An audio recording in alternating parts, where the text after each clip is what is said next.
लीजिए सुनिए मुंशी प्रेमचंद के लिखे कथा संग्रह मानसरोवर 5 की कहानी कप्तान साहब। मेरी यानी समीर गोस्वामी की आवाज में।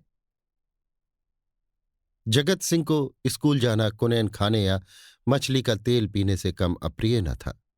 वो सैलानी आवारा घुमक्कड़ युवक था। कभी अमरूदों के बागों की ओर निकल जाता और अमरूदों के साथ माली की गालियां बड़े शौक से खाता। कभी दरिया की सैर करता और मल्लाहों की डोंगियों में बैठकर उस पार के देहातों में निकल जाता। गालियां खाने में उसे मजा आता था।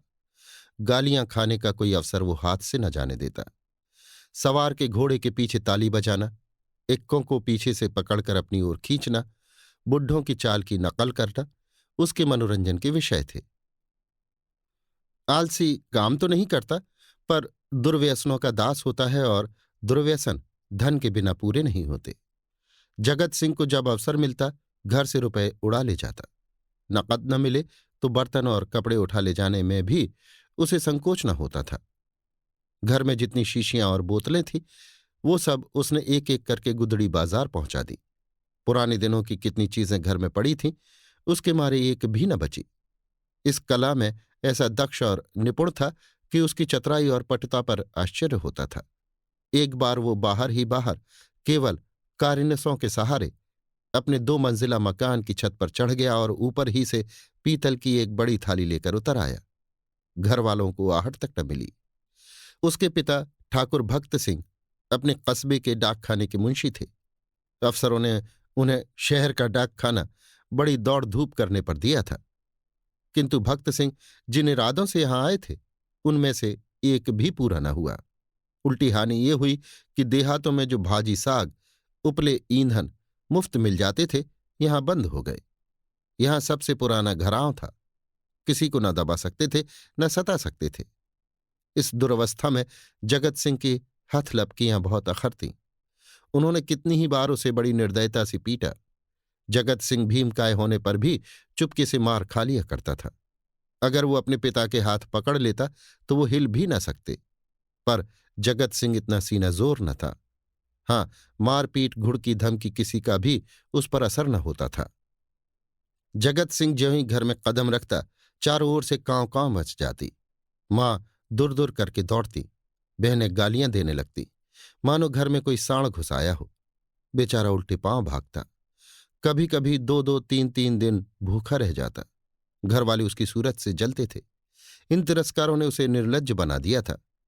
कष्टों के ज्ञान से वो हतसा हो गया था। जहां नींद आ जाती वहां पड़ रहता। जो कुछ मिल जाता वही खा लेता। ज्यों ज्यों घर वालों को उसकी चौर कला के गुप्त साधनों का ज्ञान होता जाता था वे उससे चौकन्ने होते जाते थे। यहां तक कि एक बार पूरे महीने भर तक उसकी दाल न गली। चरस वाले के कई रुपए ऊपर चढ़ गए। गांजे वाले ने धुआंधार तकाजे करने शुरू किए। हलवाई कड़वी बातें सुनाने लगा। बेचारे जगत को निकलना मुश्किल हो गया। रात दिन ताक झांक में रहता, पर घात न मिलती थी। आखिर एक दिन बिल्ली के भागों छीका टूटा। भक्त सिंह दोपहर को डाकखाने से लौटे तो एक बीमा रजिस्ट्री जेब में डाल ली। कौन जाने कोई हरकारा या डाकिया शरारत कर जाए। किंतु घर आए तो लिफाफे को अचकन की जेब से निकालने की सुधि न रही। जगत सिंह तो ताक लगाए हुए था ही। पैसों के लोभ से जेब टटोली तो लिफाफा मिल गया। उस पर कई आने के टिकट लगे थे। वो कई बार टिकट चुराकर आधे दामों पर बेच चुका था। चट लिफाफा उड़ा लिया। यदि उसे मालूम होता कि उसमें नोट हैं तो कदाचित वो न छूता। लेकिन जब उसने लिफाफा फाड़ डाला और उसमें से नोट निकल पड़े तो वो बड़े संकट में पड़ गया। वो फटा हुआ लिफाफा गला फाड़ फाड़ कर उसके दुष्कृत्य को धिक्कारने लगा। उसकी दशा उस शिकारी की सी हो गई जो चिड़ियों का शिकार करने जाए और अनजान में किसी आदमी पर निशाना मार दे। उसके मन में पश्चाताप था, लज्जा थी, दुख था, पर उस भूल का दंड सहने की शक्ति न थी। उसने नोट लिफाफे में रख दिए और बाहर चला गया। गर्मी के दिन थे। दोपहर को सारा घर सो रहा था, पर जगत की आंखों में नींद न थी। आज उसकी बुरी तरह कुंदी होगी इसमें संदेह न था। उसका घर पर रहना ठीक नहीं। 10-5 दिन के लिए उसे कहीं खिसक जाना चाहिए। तब तक लोगों का क्रोध शांत हो जाएगा। लेकिन कहीं दूर गए बिना काम न चलेगा। बस्ती में वो कई दिन तक अज्ञातवास नहीं कर सकता। कोई न कोई जरूर ही उसका पता दे देगा और वो पकड़ लिया जाएगा। दूर जाने के लिए कुछ न कुछ खर्च तो पास होना चाहिए। क्यों ना वो लिफाफे में से एक नोट निकाल ले। ये तो मालूम ही हो जाएगा कि उसी ने लिफाफा फाड़ा है। फिर एक नोट निकाल लेने में क्या हानि है। दादा के पास रुपए तो है ही, झक मार कर दे देंगे। ये सोचकर उसने 10 रुपए का एक नोट उड़ा लिया। मगर उसी वक्त उसके मन में एक नई कल्पना का प्रादुर्भाव हुआ। अगर ये सब रुपए लेकर किसी दूसरे शहर में कोई दुकान खोल ले तो बड़ा मजा हो। फिर एक एक पैसे के लिए उसे क्यों किसी की चोरी करनी पड़े। कुछ दिनों में वो बहुत सा रुपया जमा करके घर आएगा तो लोग कितने चकित हो जाएंगे। उसने लिफाफे को फिर निकाला। उसमें कुल 200 रुपए के नोट थे। 200 में दूध की दुकान खूब चल सकती है। आखिर मुरारी की दुकान में 2-4 कढ़ाव और 2-4 पीतल के थालों के सिवा और क्या है। लेकिन कितने ठाठ से रहता है। रुपयों की चरस उड़ा देता है। एक एक दांव पर 10-10 रुपए रख देता है। नफा न होता तो ये ठाठ कहाँ से निभाता। इस आनंद कल्पना में वो इतना मग्न हुआ कि उसका मन उसके काबू से बाहर हो गया। जैसे प्रवाह में किसी के पांव उखड़ जाएं और वो लहरों में बह जाए। उसी दिन शाम को वो बंबई चल दिया। दूसरे ही दिन मुंशी भक्त सिंह पर गबन का मुकदमा दायर हो गया। बंबई के एक किले के मैदान में बैंड बज रहा था और राजपूत रेजिमेंट के सजीले सुंदर जवान कवायद कर रहे थे। जिस प्रकार हवा बादलों को नए नए रूप में बनाती और बिगाड़ती है, उसी भांति सेना का नायक सैनिकों को नए नए रूप में बना और बिगाड़ रहा था। जब कवायद खत्म हो गई तो एक छरहरे डील का युवक नायक के सामने आकर खड़ा हो गया। नायक ने पूछा, क्या नाम है? सैनिक ने फौजी सलाम करके कहा, जगत सिंह। क्या चाहते हो? फौज में भर्ती कर दीजिए। मरने से तो नहीं डरते? बिल्कुल नहीं, राजपूत हूं। बहुत कड़ी मेहनत करनी पड़ेगी। इसका भी डर नहीं। अदन जाना पड़ेगा। खुशी से जाऊंगा। कप्तान ने देखा बला का हाजिर जवाब, मन चला, हिम्मत का धनी जवान है, तुरंत फौज में भर्ती कर लिया। तीसरे दिन रेजिमेंट अदन को रवाना हुआ। मगर ज्यों ज्यों जहाज आगे चलता था, जगत का दिल पीछे रह जाता था। जब तक जमीन का किनारा नजर आता रहा, वो जहाज के डेक पर खड़ा अनुरक्त नेत्रों से उसे देखता रहा। जब वो भूमि तट जल में विलीन हो गया तो उसने एक ठंडी सांस ली और मुंह ढांप कर रोने लगा। आज जीवन में पहली बार उसे प्रियजनों की याद आई। वो छोटा सा अपना कस्बा, वो गांजे की दुकान, वो सैर सपाटे, वो सुहृदय मित्रों के जमघटे आंखों में फिरने लगे। कौन जाने फिर कभी उनसे भेंट होगी या नहीं। एक बार इतना बेचैन हुआ कि जी में आया पानी में कूद पड़े। जगत सिंह को अदन में रहते 3 महीने गुजर गए। भांति भांति की नवीनताओं ने कई दिनों तक उसे मुग्ध रखा। लेकिन पुराने संस्कार फिर जागृत होने लगे। अब कभी कभी उसे स्नेहमयी माता की याद भी आने लगी, जो पिता के क्रोध, बहनों के धिक्कार और स्वजनों के तिरस्कार में भी उसकी रक्षा करती थी। उसे वो दिन याद आया जब एक बार वो बीमार पड़ा था। उसके बचने की कोई आशा न थी, पर ना तो पिता को उसकी कुछ चिंता थी, न बहनों को। केवल माता थी जो रात की रात उसके सिराहने बैठी अपनी मधुर स्नेहमयी बातों से उसकी पीड़ा शांत करती रही थी। उन दिनों कितनी बार उसने उस देवी को नीरव रात्रि में रोते देखा था। वो स्वयं रोगों से जीर्ण हो रही थी, लेकिन उसकी सेवा शुश्रूषा में वो अपनी व्यथा को ऐसी भूल गई थी मानो उसे कोई कष्ट ही नहीं। क्या उसे माता के दर्शन फिर होंगे? वो इसी शोभ और नैराश्य में समुद्र तट पर चला जाता और घंटों अनंत जल प्रवाह को देखा करता। कई दिनों से उसे घर पर एक पत्र भेजने की इच्छा हो रही थी, किंतु लज्जा और ग्लानि के कारण वो टालता जाता था।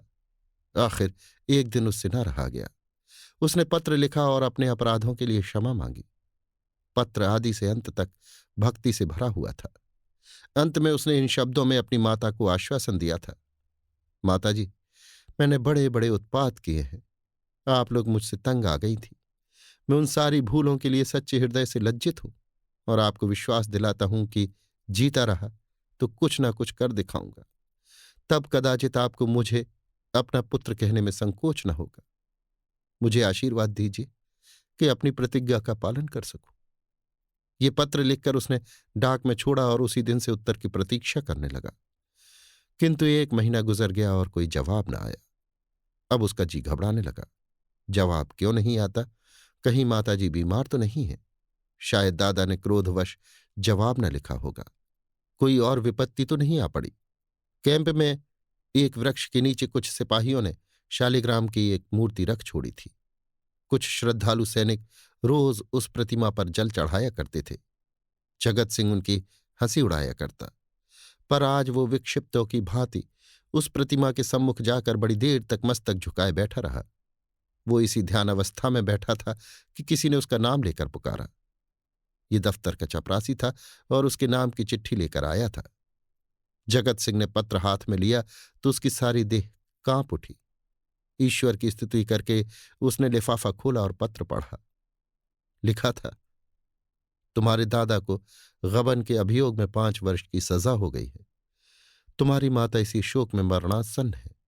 छुट्टी मिले तो घर चले आओ। जगत सिंह ने उसी वक्त कप्तान के पास जाकर कहा, हुजूर मेरी मां बीमार है, मुझे छुट्टी दे दीजिए। कप्तान ने कठोर आंखों से देखकर कहा, अभी छुट्टी नहीं मिल सकती। तो मेरा इस्तीफा ले लीजिए।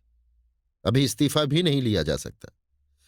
मैं अब यहां एक क्षण नहीं रह सकता। रहना पड़ेगा। तुम लोगों को बहुत जल्द लाम पर जाना पड़ेगा। लड़ाई छिड़ गई? आह, तब मैं घर नहीं जाऊंगा। हम लोग कब तक यहां से जाएंगे? बहुत जल्द, 2 ही 4 दिन में। 4 वर्ष बीत गए। कैप्टन जगत सिंह का सा योद्धा उस रेजिमेंट में नहीं है। कठिन अवस्थाओं में उसका साहस और भी उत्तेजित हो जाता है। जिस मुहिम में सबकी हिम्मतें जवाब दे जाती हैं, उसे सर करना उसी का काम है। हल्ले और धाबे में वो सदैव सबसे आगे रहता है। उसकी त्योरियों पर कभी मैल नहीं आता। इसके साथ ही वो इतना विनम्र, इतना गंभीर, इतना प्रसन्न चित्त है कि सारे अफसर और मातहत उसकी बड़ाई करते हैं। उसका पुनर्जीवन सा हो गया है। उस पर अफसरों को इतना विश्वास है कि अब वे प्रत्येक विषय में उससे परामर्श करते हैं। जिससे पूछिए वो वीर जगत सिंह की विरुदावली सुना देगा। कैसे उसने जर्मनों की मैगजीन में आग लगाई, कैसे अपने कप्तान को मशीन गनों की मार से निकाला, कैसे अपने एक मातहत सिपाही को कंधे पर लेकर निकल आया। ऐसा जान पड़ता है उसे अपने प्राणों का मोह ही नहीं, मानो वो काल को खोजता फिरता है। लेकिन नित्य रात्रि के समय जब जगत सिंह को अवकाश मिलता है, वो अपनी छोलदारी में अकेले बैठकर घर वालों को याद कर लिया करता है। 2-4 आंसू की बूंदें अवश्य गिरा देता है। वो प्रतिमास अपने वेतन का बड़ा भाग घर भेज देता है और ऐसा कोई सप्ताह नहीं जाता कि वो माता को पत्र न लिखता हो। सबसे बड़ी चिंता उसे अपने पिता की है, जो आज उसी के दुष्कर्मों के कारण कारावास की यातना झेल रहे हैं।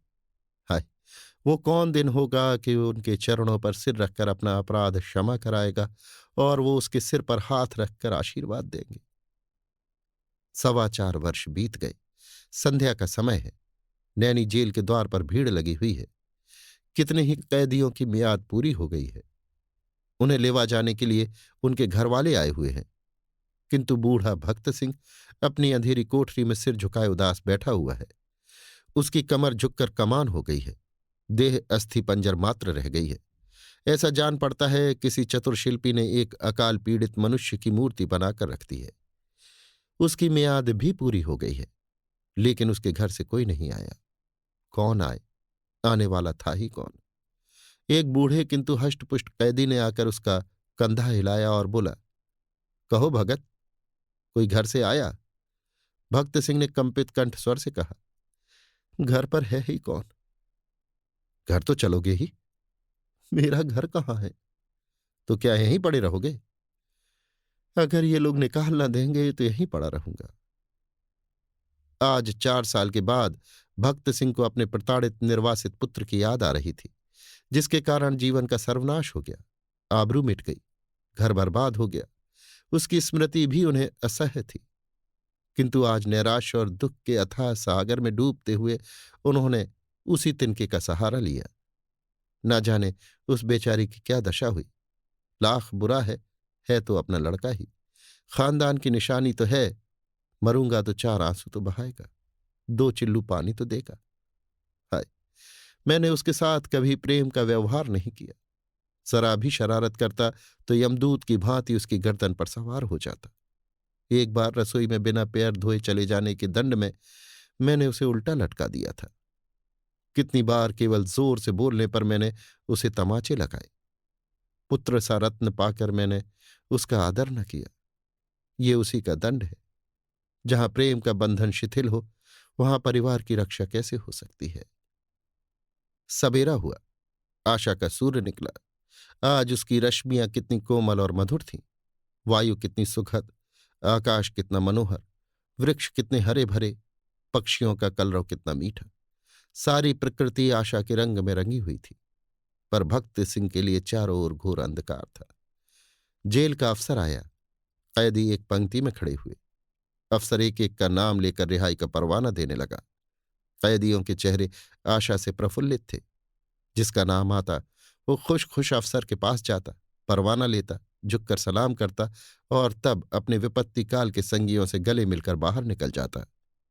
उसके घरवाले दौड़कर उससे लिपट जाते।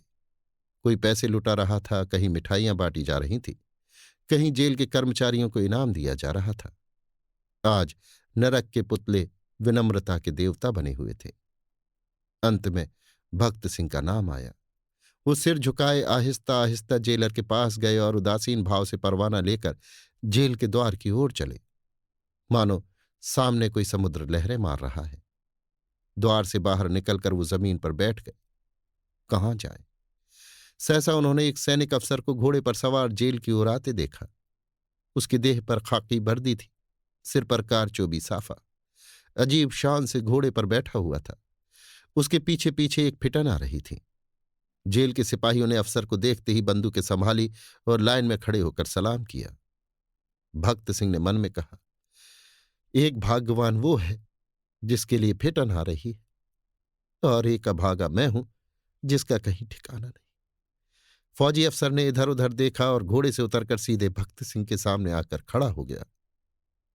भक्त सिंह ने उसे ध्यान से देखा और तब चौंक कर उठ खड़े हुए और बोले, अरे बेटा जगत सिंह। जगत सिंह रोता हुआ उनके पैरों पर गिर पड़ा। अभी आप सुन रहे थे मुंशी प्रेमचंद के लिखे कथा संग्रह मानसरोवर 5 की कहानी कप्तान साहब, मेरी यानी समीर गोस्वामी की आवाज में।